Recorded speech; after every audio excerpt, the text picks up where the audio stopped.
اعوذ باللہ من الشیطان الرجیم بسم اللہ الرحمن الرحیم الحمد للہ رب العالمین الرحمن الرحیم مالک یوم الدین ایاک نعبد و ایاک نستعین اہدنا الصراط المستقیم صراط الذین انعمت علیہم غیر المغضوب علیہم ولا الضالین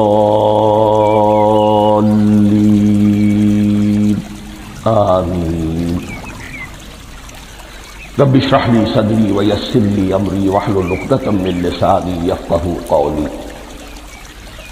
اللہم ربنا الہمنا رشدنا واعذنا من شرور انفسنا اللهم أرنا الحق حقا وارزقنا اتباعه وأرنا الباطل باطلا وارزقنا اجتنابه اللهم ربنا يسر لنا أمورنا كلها وأتمم لنا بالخير وتقبل منا فإنك خير المتقبلين آمین یا رب العالمین۔ معزز حاضرین اور محترم خواتین، ہم اللہ کے نام سے اس سال کی نماز تراویح کے ساتھ دورہ ترجمہ قرآن کا آغاز کر رہے ہیں۔ اس سے پہلے میں عرض کر چکا ہوں کہ اب میری عمر بھی کافی ہو چکی ہے، قمری حساب سے 68 برس مکمل ہو چکے ہیں، اور مختلف قسم کے عوارض بھی مجھے لاحق ہیں، اور بہت سے احباب نے اور رفقاء نے مشورہ دیا تھا کہ میں اتنا بڑا بوجھ اپنے دل میں نہ دوں، لیکن میں نے خالصتاً توکلاً علی اللہ اس کی ہمت کی، اس کا ارادہ کیا، اس کے لیے اہتمام بھی خصوصاً ہوا ہے۔ مجھے اندازہ ہے کہ اب میرے خیالات کی جو رو ہے وہ اب اتنی تیز نہیں ہے جتنی کبھی ہوا کرتی تھی۔ کراس ریفرنسز بھی جو ہیں قرآن حکیم کے وہ اتنے مستحضر نہیں ہیں جتنے کبھی ہوتے تھے، بلکہ واقعہ یہ ہے کہ میری زبان بھی بعض اوقات لڑکھڑاتی ہے، اس لیے کہ مجھے جو ادویات استعمال کرنی پڑتی ہیں ان کا اعصاب پر بھی اثر ہوتا ہے، اور جو ہمارے اعضائے رئیسہ ہیں ان پر بھی اثر ہوتا ہے۔ بہرحال ان سب کے الرغم اللہ کا نام لے کر آغاز کر رہے ہیں۔ میری انتہائی لنگارش یہی ہے، تیرے نام سے ابتدا کر رہا ہوں۔ ابھی میں نے سورہ فاتحہ کی تلاوت کی اور آپ کو سماعت فرمائی۔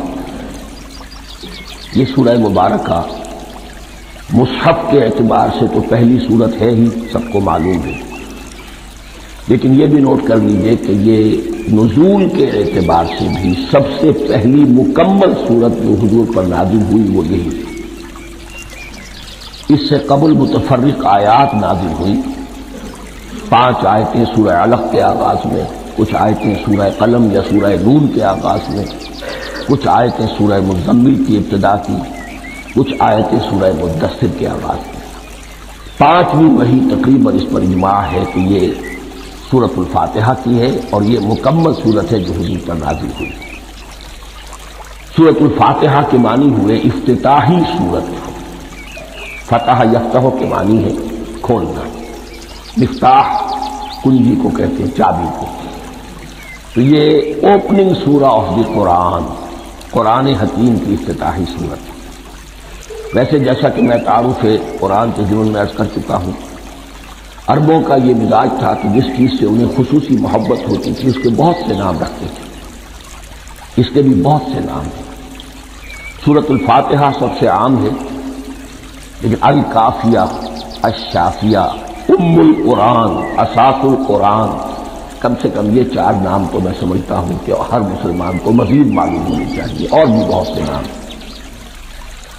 اس سورہ مبارکہ کی بالاتفاق و بالاجماع 7 آیتیں ہیں، اگرچہ ان کی ترتیب میں کچھ اختلاف ہے۔ ایک رائے یہ ہے، اور یہ رائے امام شافعی کی بھی ہے اور بصرہ کے جو قراء تھے ان کی بھی ہے، کہ آیت بسم اللہ بھی سورہ فاتحہ میں شامل ہے، اس کا جز ہے، وہ اس کو شامل کر کے پھر 7 آیتیں بناتے ہیں۔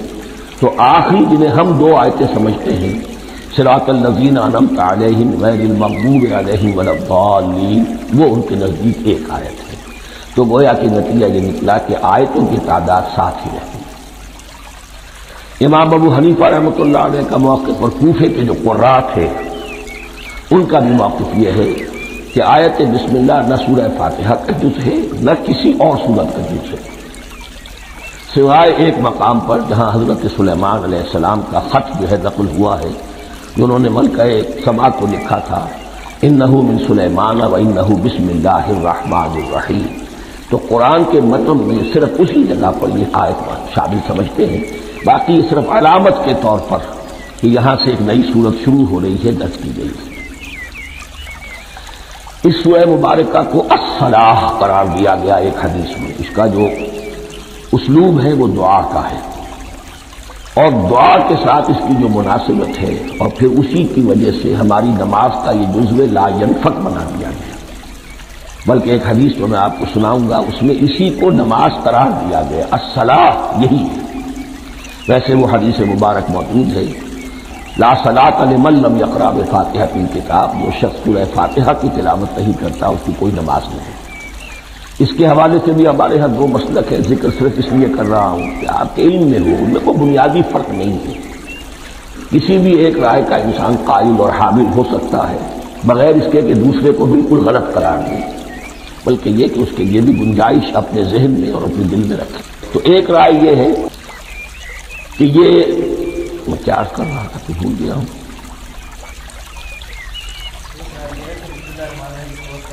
جی، اور دوسری آیت یہ ہے کہ اس کا حصہ نہیں ہے، اسی اعتبار سے یہ کہ یہ سورہ مبارکہ نماز میں پڑھی جانی ضروری ہے، لا صلاۃ لمن لم یقرأ بفاتحۃ الکتاب۔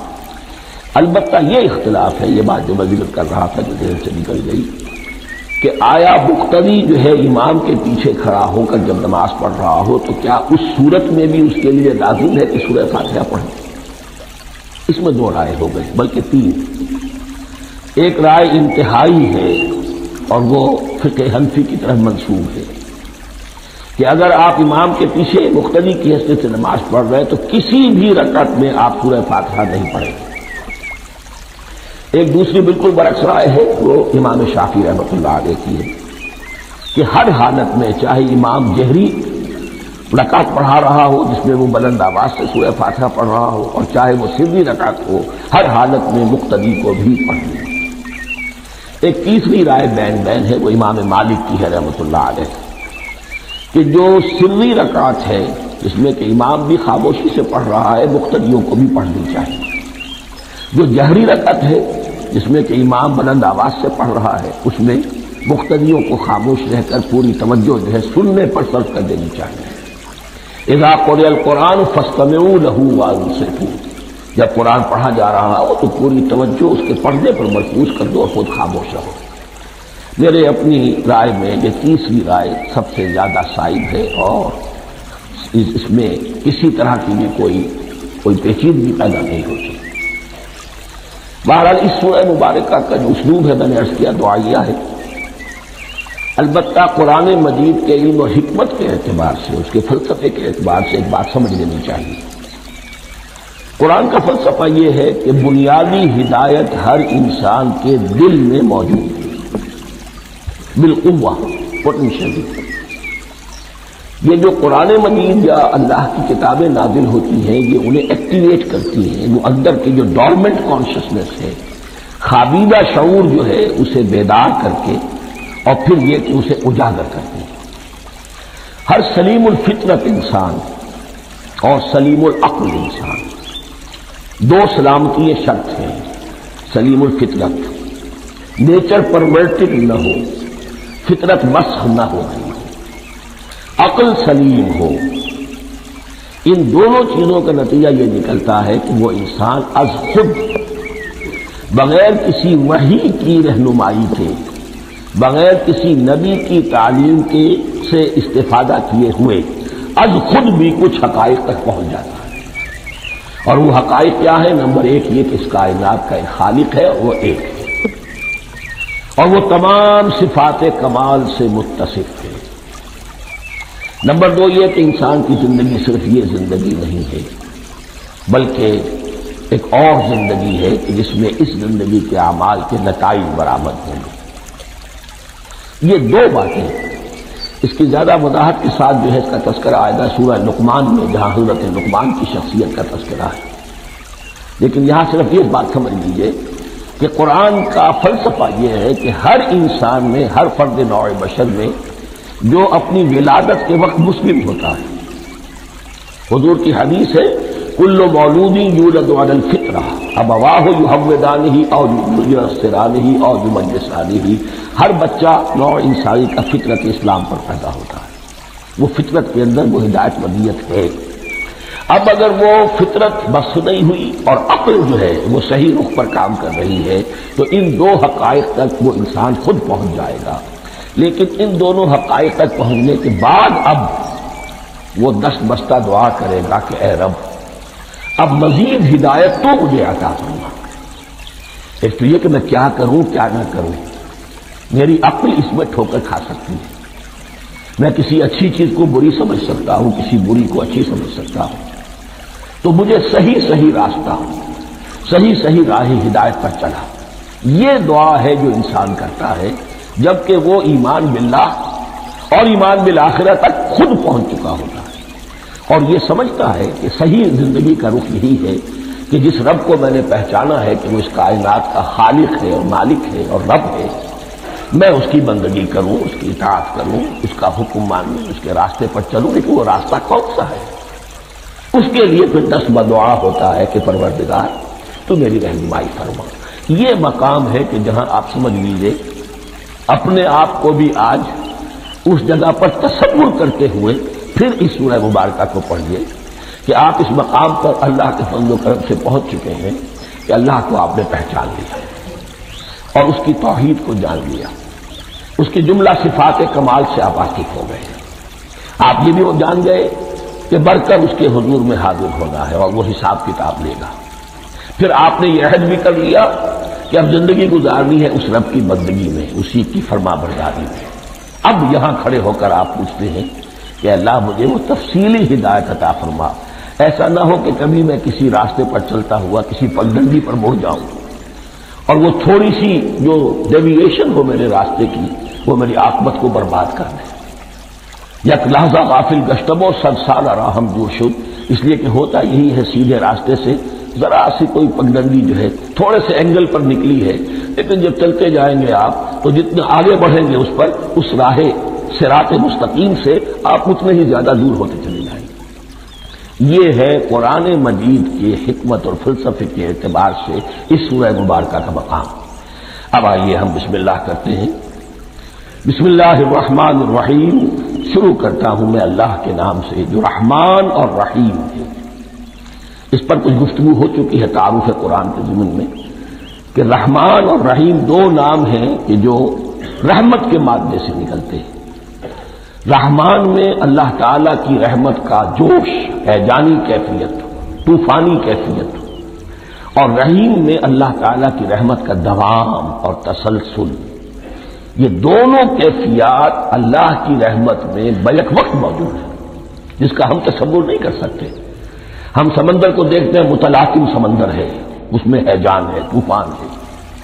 دریا کو دیکھتے ہیں کہ وہ سکون کے ساتھ چل رہا ہے، خاموشی سے چل رہا ہے، بہہ رہا ہے، وہ تسلسل کے ساتھ بہہ رہا ہے۔ ہم ان دونوں کیفیات کو علیحدہ علیحدہ دیکھتے ہیں تو ہمارا ذہن ان دونوں کو بیک وقت اس کا تصور نہیں کر سکتا، تخیل ممکن نہیں۔ لیکن اللہ کی رحمت کی یہ دونوں شانیں مستقلاً ہر وقت موجود ہیں بیک وقت، اسی لیے ان دونوں کے درمیان کہیں حرف عطف نہیں آئے گا۔ بسم اللہ الرحمن الرحیم، الحمد للہ رب العالمین، کل حمد، اور حمد کو ذہن میں رکھ لیجئے، حمد مساوی ہے تعریف جمع شکر۔ عام طور پر ترجموں میں ایک لفظ لایا جاتا ہے، کل تعریف اللہ کے لیے، یہ کافی نہیں ہے۔ تعریف آپ کسی شے کی کر سکتے ہیں جس میں کوئی حسن ہے، خوبی ہے، کسی بھی اعتبار سے، ہاں آپ کو اس کے حسن و خوبی سے کوئی فائدہ حاصل نہیں ہو رہا۔ ایک پھول ہے، بہت خوبصورت ہے، بس ٹھیک ہے، خوبصورت ہے، آپ نے کہا تعریف کر دی۔ شکر کرتے ہیں آپ اس شے کا جس سے آپ کو کوئی فائدہ پہنچا ہو، استفادہ ہوا ہو، آپ کی کوئی ضرورت پوری ہوئی ہو، آپ کی کوئی مشکل رفع ہوئی ہو۔ اور آپ دیکھیں گے کہ حمد میں یہ شکر کا پہلو غالب ہے۔ جتنی بھی دعائیں ہیں حضور سے منقول، شکر کے مقام پر وہاں حمد آتا ہے۔ بھوک لگی ہوئی تھی، کھانا کھایا، الحمدللہ الذی اطعمنی وسقانی۔ اب یہاں دیکھیے ترجمہ تعریف میں شکر ہے اس اللہ کا جس نے مجھے کھلایا اور پلایا۔ آپ بیت الخلاء سے باہر آئے، نجاستیں آپ سے دور ہو گئی، طبیعت میں انشراح ہوا، الحمدللہ الذی اذھب عنی الاذی وعافانی۔ اور شکر ہے اس اللہ کا جس نے اذیت بخشی نے مجھ سے دور کر دی اور مجھے عافیت بخشی۔ تو یہ الحمدللہ رب العالمین اللہ تعالیٰ کا حسن و کمال اور حسن و جمال اپنی جگہ بھی اس انتہا کا ہے کہ جتنی تعریف اس کا حق ہے ہم کر ہی نہیں سکتے، لیکن اس کے احسانات اور انعامات ہم پر اتنے ہیں کہ ہم ان کو بھی گن نہیں سکتے۔ لہذا ایک ہی احصاء ہم نے کر دیا الف لام کے ساتھ، الحمدللہ رب العالمین۔ تمام تعریفیں اور کل شکر اللہ کے لیے ہیں کہ جو تمام جہانوں کا پروردگار ہے، رب ہے، مالک ہے۔ رب میں ایک مفہوم ہوتا ہے ربوبیت کا، اور اس میں مفہوم شامل ہوتا ہے تربیت کا، ربیانی صغیرہ۔ تو مالک ہونا اور تربیت دینا، آپ جس شے کے مالک ہوں گے آپ چاہیں گے اس میں بڑھوتری ہو، اس میں اضافہ ہو، وہ نشو و نما پائے۔ تو یہ دونوں چیزیں آپس میں ایک دوسرے کا جڑی ہوئی ہیں، پروردگار بھی اور مالک بھی۔ عام طور پر عربی میں رب کا لفظ مالک کے لیے آتا ہے، رب البیت، رب الدار، رب المال۔ تو مالک وہاں پر ظاہر بات ہے کہ اس سے مراد کیا ہے، مال والا، گھر والا، گھر کا مالک۔ تو کل شکر اور کل تعریف اس اللہ کے لیے ہے جو تمام جہانوں کا مالک بھی ہے اور پروردگار بھی ہے۔ الرحمن الرحیم، رحمان ہے اور رحیم ہے۔ اب دوبارہ اس کی میں وضاحت نہیں کروں گا۔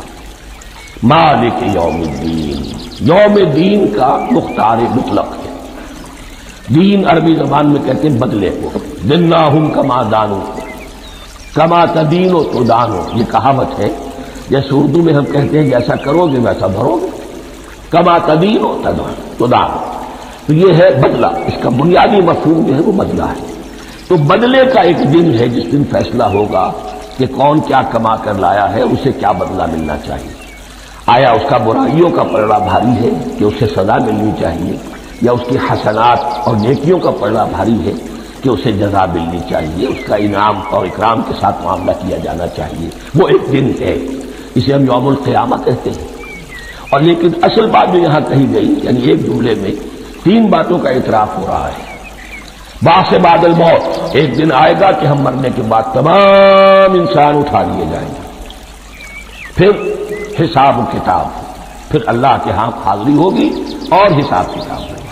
اور تیسرے یہ کہ اس حساب کتاب کے دن کا مختار مطلق اللہ ہے، یعنی کسی اور کو اپنے ذہن میں سہارا بنا کر آپ زندگی گزاریں کہ وہ مجھے چھڑا لے گا، یا وہ ہستی جو ہے اتنی زوردار ہے کہ وہ مجھے بچا لے گی، اس سے اپنے دل کو، اپنے ذہن کو بالکل پاک کر لیجیے۔ مالک یوم الدین، ایک دوسری جگہ پر قرآن میں آیا ہے، اس روز کوئی پکارنے والا پکارے گا، لمن الملک اليوم للہ الواحد القہار، آج کے دن کس کا اختیار مطلق ہے؟ اور پھر کہا جائے گا اللہ کے لیے، الواحد قہار، جو پوری طرح چھایا ہوا ہے، بس تولی۔ تو مالک یوم الدین، جو جزا و سزا کے دن کا مالک ہے۔ اب یہاں سے کلام ایک رخ بدل رہا ہے۔ ابھی تک تو یہ غائبانہ انداز میں کلام ہو رہا ہے، اللہ سے خطاب نہیں آیا اس میں ابھی۔ الحمدللہ رب العالمین الرحمن الرحیم مالک یوم الدین۔ اب خطاب ایاک نعبد و ایاک نستعین، ہم صرف تیری ہی بندگی کرتے ہیں اور کریں گے، اور ہم صرف تجھ ہی سے مدد مانگتے ہیں اور مانگیں گے۔ یہ ترجمہ میں کیوں کر رہا ہوں کہ یہ فعل مضارع ہے۔ عربی زبان میں فعل مضارع حال اور مستقبل دونوں کو کور کرتا ہے۔ ایاک کا جو ہے مفعول فاعلی جو ہے، مفعول جو ہے اس میں ضمیر مفعولی، اسے پہلے لا کر حصر کا مضمون پیدا ہو گیا۔ ہم تیری بندگی کرتے ہیں نہیں، ہم تیری ہی بندگی کرتے ہیں اور کریں گے۔ حال میں ترجمہ کیجئے تو یہ اظہار حال ہے، اور مستقبل میں ترجمہ کیجئے تو یہ عہد ہے، قول و قرار ہے، بہت بڑا معاہدہ ہے۔ وَإِيَّاكَ نَسْتَعِينُ، اور صرف تجھی سے مدد مانگتے ہیں اور مانگیں گے۔ اس میں بھی حال کا ترجمہ اظہار حال، اللہ کرے کہ واقعی ہمارا حال وہی ہو، جب ہم یہ الفاظ کہتے ہیں تو واقعتاً ہم اس پر پورے اتر رہے ہوں کہ اسی کی بندگی کر رہے ہوں اور اسی سے ساری استعانت استمداد کر رہے ہیں۔ جہاں تک مستقبل کا تعلق ہے وہ پھر ایک عہد ہے، اہدنا الصراط المستقیم، یہ مقام وہ آ گیا کہ یہاں تک تو اے پروردگار ہم پہنچ گئے، تیرے فضل سے، تیرے کرم سے، فطرت سلیمہ بھی تیری عطا کردہ تھی، عقل سلیم بھی تیری ودیعت کردہ تھی، ان دونوں کی روشنی سے ہم یہاں تک تو پہنچ گئے۔ اب ہماری جو ضرورت ہے، احتیاج ہے، وہ کیا ہے؟ اہدنا الصراط المستقیم، ہدایت بخش ہمیں سیدھے راستے۔ یہاں دو باتیں سمجھ لیجئے، انفرادی سطح پر انسان کے لیے نہ معلوم کتنے مرحلے آتے ہیں ہر روز، جس میں وہ ایک چھٹک کر کھڑا ہو جاتا ہے، یہ کروں یا یہ کروں، دو آلٹرنیٹو سامنے آ رہے ہیں، فیصلہ کرنا مشکل ہو رہا ہے، قدم قدم پر ہدایت کی ضرورت ہے۔ اور اجتماعی طور پر نوع انسانی تین بڑے بڑے تمدنی مسائل میں واقعہ یہ ہے کہ تسلیم کر لیا جانا چاہیے کہ عقل انسانی اس کو راستہ نہیں دکھا سکتا۔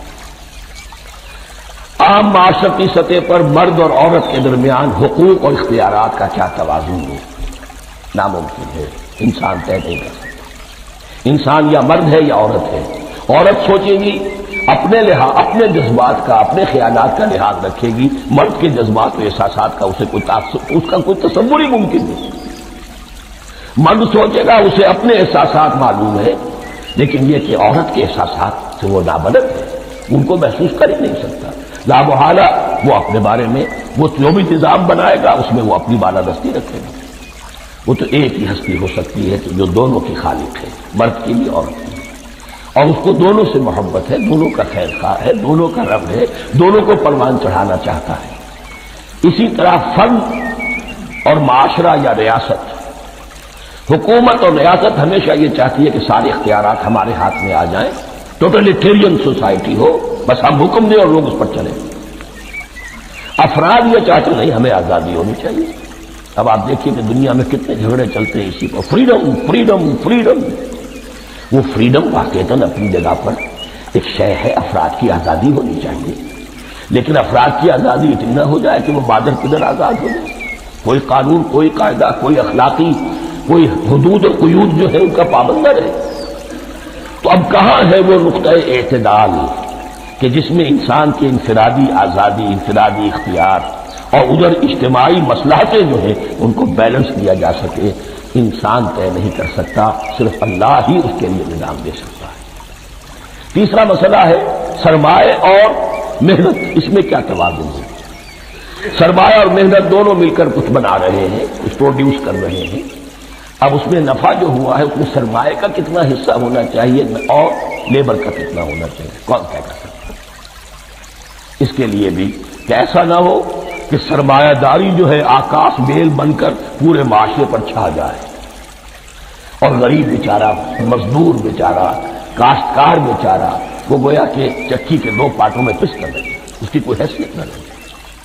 لیکن یہ کہ دوسری طرف اگر یہ کہ مزدور کا جو حق ہے اس سے زیادہ اس کو دے دیا جائے تو سرمایہ جو ہے وہ سکڑ جائے گا، شائی ہو جائے گا، وہ پھر میدان میں نہیں آئے گا۔ کیا کیا جائے؟ کون سا نقطہ ہے عدل و اعتدال ہے؟ یہ تین مسائل ایسے ہیں، اہدنا الصراط المستقیم۔ تو یوں سمجھیے کہ ایک جو بنیادی ہدایت تھی، ایک اللہ کو پہچان لینا، یہ جان لینا کہ کل حسن و جمال اور تمام انعام و اکرام کا منبع اس کی ذات ہے، وہ رحمان ہے اور رحیم ہے، اور یہ جان لینا کہ مرنے کے بعد جی اٹھنا ہے، حساب کتاب ہے، فیصلہ ہوگا جزا و سزا کا، اور مختار مطلق اس دن کا اللہ ہے۔ پھر یہ عہد کر لینا ایاک نعبد و ایاک نستعین۔ اس کے بعد دعا، پروردگار ہمیں ہدایت پر قائم رکھ، ہماری ہدایت میں اضافہ فرما۔ اس ہدایت کے لفظ کو سمجھ لیجئے، بنیادی ہدایت، تفصیلی ہدایت، قدم قدم پر ہدایت، ہدایت پر ہدایت۔ والذین اہتدوا زادہم ہدی، جو لوگ ہدایت کے راستے پر آتے ہیں اللہ ان کی ہدایت میں اضافہ کرتا ہے۔ تو یہ قدم قدم پر ہمیں ہدایت کی ضرورت ہے اور مرحلہ وار ضرورت ہے۔ ہدایت اس کو بھی کہتے ہیں کہ کسی نے آپ سے کوئی پتہ پوچھا، آپ نے کہا ادھر جانا، پھر دوسری گلی میں مڑنا، پھر جانا 2-3 لائٹیں چلے جانا، پھر مڑنا وغیرہ وغیرہ، یہ بھی ہدایت ہے۔ نظری طور پر آپ نے بتایا۔ ایک ہدایت یہ ہوئی کہ بھائی میں چلتا ہوں آپ کے ساتھ، میں آپ کو وہاں تک پہنچا دوں گا تاکہ آپ کو دقت نہ ہو، آپ نے منزل تک پہنچا دیا۔ ان دونوں کے درمیان، یہ تو میں نے ایک فرد کی مثال دی ہے، اللہ اور بندے کے درمیان نہ معلوم کتنے مراحل ہیں ہدایت کے۔ تو کسی وقت بھی انسان اپنے آپ کو ہدایت خداوندی سے مستغنا نہیں سمجھ سکتا، اور نہیں تو پروردگار جو ہدایت دی ہے اس کو ہدایت پر قائم رکھ۔ کیا پتہ شیطان کا کوئی حملہ، کیا پتہ ہمارے نفس کی کوئی شرارت کسی ایسے رخ پر ہمیں ڈال دے کہ اب تک کی ساری کمائی بھی ضائع ہو جائے۔ لہذا یہ نہ سمجھیے کہ جب یہ ساری چیزیں ان کو معلوم تھی، وہ ان چیزوں کا تو اقرار کر رہے تو اب ہدایت کون سی مان رہے ہیں؟ تو ہدایت کا تو بڑا میدان کھلا ہوا ہے، اور اس ہدایت کی وہ جو میں نے آخری شکل آپ کو بتائی ہے کہ منزل مقصود تک پہنچا دے، یہ ہدایت بھی قرآن مجید میں اس معنی میں بھی لفظ آیا ہے کہ اہل جنت جب جنت میں داخل ہوں گے تو جو ترانہ حمد ان کی زبان پر اس وقت ہوگا وہ کیا ہے؟ الحمدللہ الذی ہدانا لہذا وما کنا لنہتدی لولا ان ہدانا اللہ۔ کل شکر اللہ کا جس نے ہمیں یہاں تک پہنچا دیا، ہدایت دی جہاں تک پہنچا دیا، اور ہم ہرگز نہ پہنچ پاتے، ہم ہرگز ہدایت یافتہ نہ ہو سکتے اگر اللہ ہی ہمیں ہدایت نہ دیتا۔ اہدنا الصراط المستقیم، سیدھا راستہ، صراط الذین انعمت علیہم، اب اس کی مزید وضاحت ہے، راستہ اس کا ان لوگوں کا جن پر تیرا انعام ہوا۔ یہ کون لوگ ہیں؟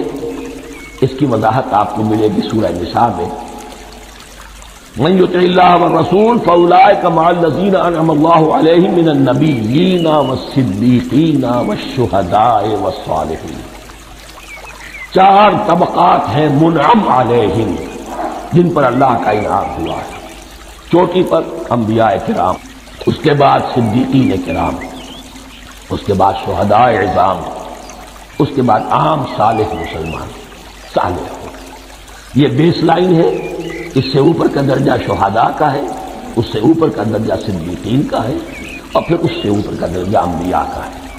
انبیاء میں سے پھر وہ بھی ہوتے ہیں کہ جو اولو العزم میں من الرسل ہیں، لیکن یہ 4 طبقات ہیں، ان کے راستے پر ہمیں چلا۔ غیر المغضوب علیہم ولا الضالین، جو مغضوب علیہم نہیں ہوئے، جن پر تیرا غضب نہیں ہوا، اور غضب ہوتا ہے ان پر کہ جو ہدایت کے واضح ہونے کے بعد ہدایت کو ترک کرتے، وہ ہے مغضوب علیہم۔ جنہیں ہدایت مل گئی ہو، ہدایت کو پہچان لیا ہو، پھر اپنی شرارت نفس کی وجہ سے، اپنی نفسانیت کی وجہ سے، اپنے تکبر کی وجہ سے، اپنے حسد کی وجہ سے وہ اس حق کو رد کر دیں، اس کو ترک کر دیں، ان پر اللہ کا غضب آتا ہے۔ اور اس میں اس کی بہت بڑی مثال تاریخ کے اعتبار سے یہودی، اللہ نے انہیں ہدایت دی، کتابیں عطا کی، تورات، انجیل، زبور، سینکڑوں نبی ان میں مبعوث ہوئے، 1400 برس تک نبوت کا تار ٹوٹا ہی نہیں، مسلسل۔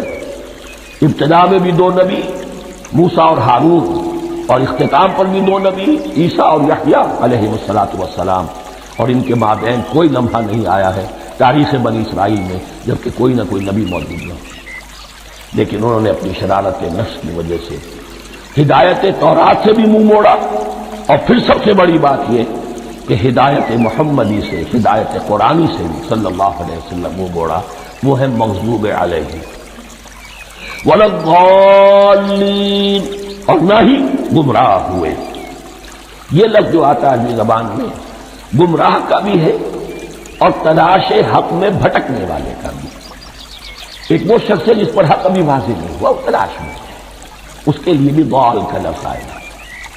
اسی طرح کوئی شخص کسی کے عشق اور محبت میں ایسا ہو جائے، دیوانہ ہو جائے، اس کو بھی ضال کہتے ہیں، یعنی اس کے اوپر جذبات کا اتنا غلبہ ہو گیا ہے کسی کی محبت اور عشق کی بنا پر۔ تو حضور کے لیے یہ لفظ آیا ہے وَوَجَدَكَ ضَالًّا فَهَدَىٰ، اور یہ تو سورۃ الضحیٰ ہے، اکثر بیشتر لوگوں کو یاد ہوگی تو یہ جو ضلال کا لفظ ہے اس میں سمجھ لیجیے ضروری نہیں ہے کہ وہ گمراہ ہو، بلکہ وہ بھی کہ جو ابھی راہ ہدایت کی طلب میں اس کے حصول کے لیے اس کی تلاش میں کوشاں ہیں، اور وہ بھی کہ جو کسی مغالطے کی وجہ سے حق سے منحرف ہو جائے۔ یہ بھی جان لیجیے کہ ایک ہے بدنیتی، تکبر، حسد، حق کو جان کر پہچان کر رد کر دینا یا چھوڑ دینا یا ترک کر دینا، ایک ہے کسی غلطی میں کسی جذبات کے اندر آ کر کسی غلو کے اندر مبتلا ہو کر اور حق سے منحرف ہو جانا۔ اس کی جو سب سے بڑی مثال ہے وہ نصارہ ہے، عیسائی ہے۔ حضرت مسیح کو انہوں نے مانا لیکن غلو کیا، یہ لفظ آئے گا آگے، لا تغلوا فی دینکم، اپنے دین میں غلو نہ کرو۔ جیسے ہمارے ہاں بھی بعض لوگ ہیں جو حضور صلی اللہ علیہ وسلم کی تعریف میں، حضور صلی اللہ علیہ وسلم کے ساتھ اپنی محبت کے اظہار میں غلو کر جاتے ہیں۔ یہ انتہا درجے کو ہو گیا تھا حضرت مسیح علیہ السلام کے ماننے والوں میں، اور اس کی بنا پر انہوں نے تثلیث کا عقیدہ ایجاد کر لیا اور حضرت مسیح علیہ السلام کو اللہ کا بیٹا بنا دیا۔ تو اس کی سب سے بڑی مثال ضالین کی اس اعتبار سے کہ ہدایت پانے کے بعد کسی بدنیتی سے نہیں بلکہ کسی اچھے جذبے میں غلو کی وجہ سے رسول سے محبت کرنا تو اچھا جذبہ ہے، لیکن یہ محبت بھی ایک حد میں رہنی چاہیے۔ غلو کرے گی تو ظاہر بات ہے کہ اس کے بعد وہ گمراہی کی طرف لے جائے گی۔ یہ ہے اس سورہ مبارکہ کا ترجمہ، اور اس کے بعد آخر میں آمین کہنا یہ مسنون بھی ہے، کہنا چاہیے۔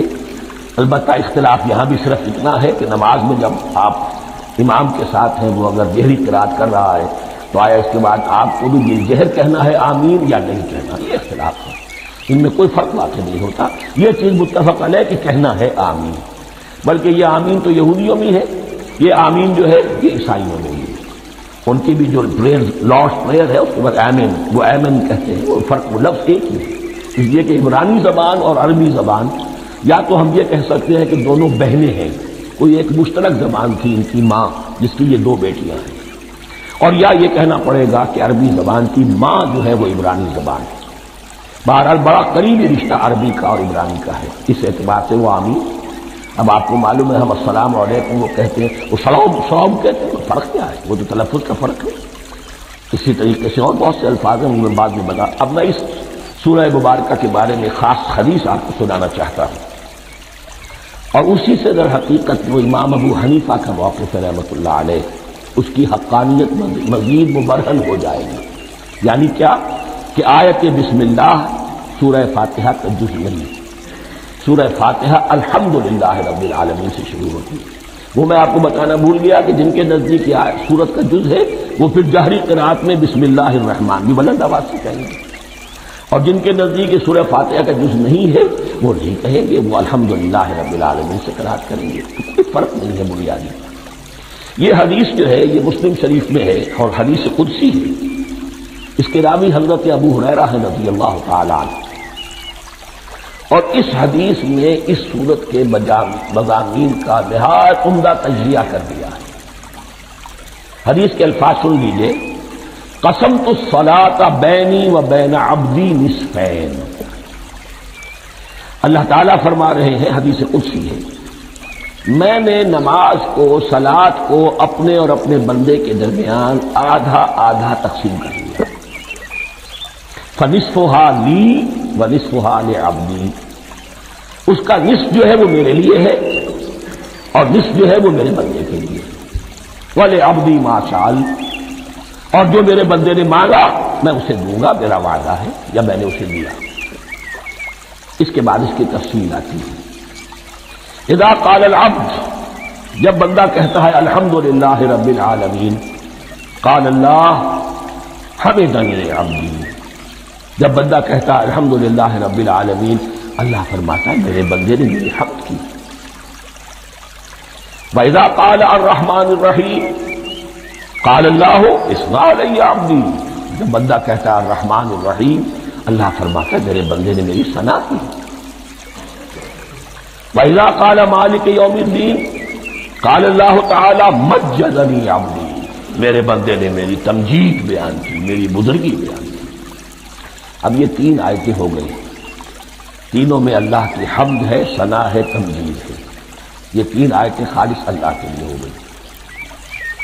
اب چوتھی آیت آئی، ایاک نعبد و ایاک نستعین، اس کے بارے میں جب بندہ کہتا ہے اذا قال العبد ایاک نعبد و ایاک نستعین، قال اللہ تعالی ھذا ما بینی و بین عبدی ولعبدی ما سأل، یہ میرے اور میرے بندے کے درمیان ہے، یہ تو یوں سمجھیے یہ گرا لگ گئی ہے میرے اور میرے بندے کے مابین، اس نے مجھ سے قول و قرار کیا ہے، اس نے میری بندگی کا اعتراف کیا ہے، اس نے تسلیم کیا ہے کہ میری ہی بندگی کرتا ہے اور کرے گا، اور مجھ سے مدد چاہیے۔ ھذا ما بینی و بین عبدی، یہ معاہدہ ہے، معاہدہ دو فریقوں کے مابین ہوتا، یہ میرے اور میرے بندے کے مابین ہے۔ والے عبدی ما سأل، اور میں نے اپنے بندے کو دیا جو اس نے مانگا، وہ میری مدد چاہتا ہے، میری مدد اس کے شامل حال رہے گی۔